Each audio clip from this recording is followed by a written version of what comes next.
मनु ने कहा कि वकीलों को जिरह करने के पहले गवाही देने वाले को और क्या पूछना चाहिए और क्या बोलना चाहिए। जन्म प्रभृति यत्किंच पुण्यम भद्रम त्वया कृतम तत्सर्वः सुनोगच्छेद्देसी बुरहान बुरियात अस्म मन्यथा। यानी वकील को चाहिए कि वह झूठी साक्ष्यों से कहे कि सारे जीवन में आपने अच्छे कर्मों द्वारा जो पुण्य कमाया है, झूठी गवाही देते ही वह समस्त पुण्य कुत्तों को चला जाएगा, अर्थात समाप्त हो जाएगा। मनु की न्यायिक व्यवस्था है। The rewards of all meritorious deed which you, good man, has done since your birth shall becomes the share of the dog if in your speech you depart from the truth. Manu आगे कहते हैं,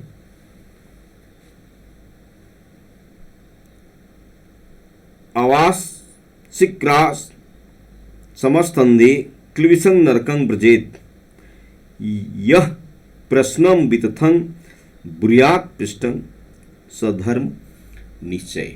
मनु कह रहे हैं कि राज सत्ता को, शासन सत्ता को, राजनीति को धर्म के अनुसार चलाना चाहिए। अगर धर्म के अनुसार राज सत्ता, शासन सत्ता, न्यायिक व्यवस्था चलेगी तो पाप कम होंगे और पापियों को कम सहयोग मिलेगा। तो जब पापियों का संरक्षण नहीं होगा, पापियों के लिए झूठ बोलने वाला कोई नहीं होगा, तो निश्चित है कि पापी दंड की व्यवस्था से पाप नहीं करेंगे। हमारे यहाँ तो पापियों के संरक्षण को देने के लिए कोई न्यायिक व्यवस्था नहीं है। जो पापियों को संरक्षण देते हैं उसके लिए कोई पनिशमेंट नहीं। तो जब उनके लिए कोई पनिशमेंट नहीं है, इसलिए आज लोग, अदालत, पुलिस, न्यायिक व्यवस्था बढ़ती जा रही है और उसी तरह से क्राइम भी बढ़ता जा रहा है। मनु कहते हैं, धर्म निर्णय हेतु प्रश्न पूछे जाने पर उसके उत्तर में झूठे बोलने वाला भयानक अंधेरे से भरे नरक के मुंह के बल गिर जाता है। जो झूठा गवाही देता है, वो झूठा गवाह देने के लिए कौन सा लॉ है भारतीय न्याय शास्त्र में, और कितने अधिनियम, नियम, लॉ को आज तक फॉलो किया गया है? एक भी नहीं। तो जब जज साहब ऐसे अधिनियम, ऐसे लॉ को फॉलो नहीं करवाएंगे तो केस की संख्या बढ़ती चली जाएगी, जस्टिस ऑफ डिले होता चला जाएगा, न्याय के प्रति लोगों का विश्वास उठता चला जा रहा है। और चीफ जस्टिस कहते हैं कि न्यायिक व्यवस्था को लोग मजाक उड़ा रहे हैं। भारत की सबसे बड़ी न्यायिक व्यवस्था को सुप्रीम कोर्टा कह रहे हैं। क्यों? आखिर सुप्रीम कोर्टा क्यों कहा जा रहा है? यह तो आत्ममंथन उन जजों को करना चाहिए, उन न्याय व्यवस्था से जुड़े हुए उन जजों को करना चाहिए कि आखिर आपके इस कुर्सी को एक वैश्यालय का दर्जा क्यों दिया जा रहा है?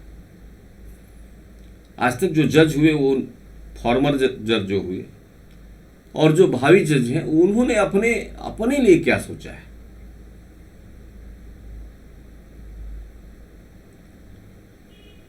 क्यों ऐसा हो रहा है? मनु से समझना पड़ेगा, मनु को पढ़ना पड़ेगा। मनु की न्यायिक व्यवस्था अगर चले तो दंड का विधान बहुत ही हार्ड होता है और न पुलिस की जरूरत पड़ेगी इतनी अधिक, और न न्यायिक व्यवस्था की जरूरत पड़ेगी, न वकील साहब की जरूरत पड़ेगी, न जज की जरूरत पड़ेगी। नहीं,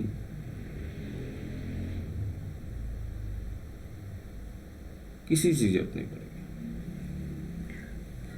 मनु कहते हैं कि अंधो मत्स्यान्वितः सह नरकंटकै सह यह भाषेत वथेल्प कल्पम प्रत्यक्षम सभांगतः।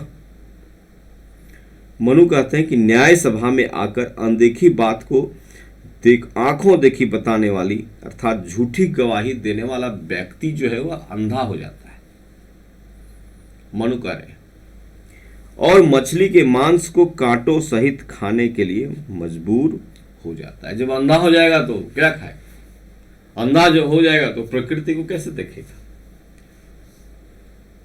तो जो झूठी गवाही न्यायालय में देता है वह अगले जन्म में अंधा होता है और 100 वर्षों तक उसको झूठी गवाही देने का पनिशमेंट मिलता है। That man who in a court of justice gives untrue accounts of a transactions of which he was not any witness resembles a blind man who shovels fish with the bones। Manusmriti के 5वें अध्याय के इन श्लोकों को हर court में जजों को चाहिए कि अपने सामने वाले डॉक पर हिंदी, अंग्रेजी, संस्कृत, उर्दू, बांग्ला और क्षेत्रीय भाषा में लिख कर लगा दें कि जो झूठी गवाही देता है उसके लिए ये फल है। और वकील साहब बड़ा प्रेम से उसे दिखा दें कि बेटा ये देखो, अगर झूठी गवाही दोगे एक बार तो 100 जन्मों तक तुमको पनिशमेंट मिलेगा, अंधा हो जाएगा।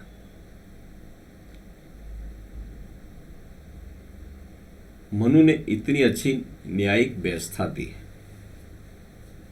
इतनी अच्छी व्यवस्था, और इस मनुस्मृति को जलाने का वही काम करते हैं जिनको मनु के न्यायिक व्यवस्था में विश्वास नहीं है। जो कदाचारी हैं, जो कदाचार में लिप्त हैं, उनको मनु से चिढ़, क्योंकि उन्होंने मनु को पढ़ा नहीं, मनु को समझा नहीं। और जो मनु को नहीं पढ़ा, जो मनु को नहीं समझा, वो मनुस्मृति पर टिप्पणी करता है। जो संस्कृत किसी कॉलेज में पढ़ा ही नहीं, किसी गुरु के सामने पढ़ा ही नहीं, 3 विद्वान हमारे यहाँ हुए मनुस्मृति पर टिप्पणी करने वाले, पंडित जवाहरलाल नेहरू,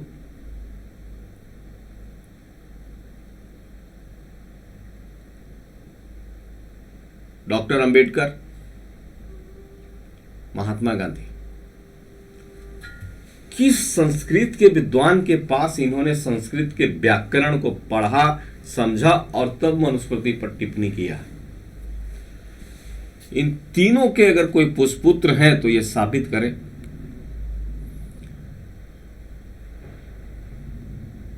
कि हमारे पूर्वज जो ये 3 हैं वो फलाने गुरु के समक्ष संस्कृत व्याकरण, साहित्य और वेद का अध्ययन करके टिप्पणी किया है। ये लोग विदेशी राइटर्स के किताब को पढ़कर और मनुस्मृति पर टिप्पणी की है। तो जो विदेशियों के पुष्पुत्र होंगे वो क्या लिख सकते हैं, क्या पढ़ सकते हैं, क्या समझा सकते हैं?